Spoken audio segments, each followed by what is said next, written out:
మనకి నిన్న దురదృష్టవశాత్తు మదనపల్లి టౌన్లోని ఏడేళ్ల మైనర్ బాలిక మీద అత్యాచారం చేసి తర్వాత రేప్ చేసి చంపిన తర్వాత డ్రమ్లో కూర్చోబెట్టడం జరిగింది.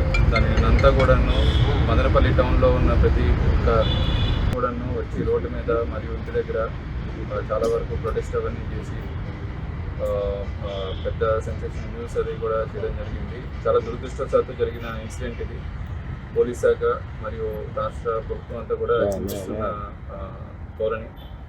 అదేవిధంగా మనకి నిన్న ముద్దాయి ఎవరైతే ఉన్నారో ఈ ఎంటైర్ ఇన్సిడెంట్కి మూల కారణమైన అతను ఈరోజు మార్నింగ్ ముదివేడి దగ్గర అంగల్లో క్రాస్ దగ్గర ఒక చెరువులోని అన్ఐడెంటిఫైడ్ డెడ్ బాడీ కింద ప్లేస్ అయ్యి తర్వాత అతన్ని గురువర్ధన్ అనే ముద్దాయిగా మనము రికగ్నైజ్ చేయడం జరిగింది. ప్రస్తుతానికి inquest and post mortem proceedings అవన్నీ కూడా జరుగుతున్నాయి. యాజ్ పర్ ప్రిలిమినరీ ఇన్ఫర్మేషన్ అతను సూసైడ్ చేసుకొని డౌన్ అయినట్టు తెలుస్తుంది. అండ్ ఫర్దర్ అప్డేట్స్ అన్నీ కూడా మన ఇన్వెస్టిగేషన్ ప్రాసెస్లో వీలైతే మనం కమ్యూనికేట్ చేస్తామండి.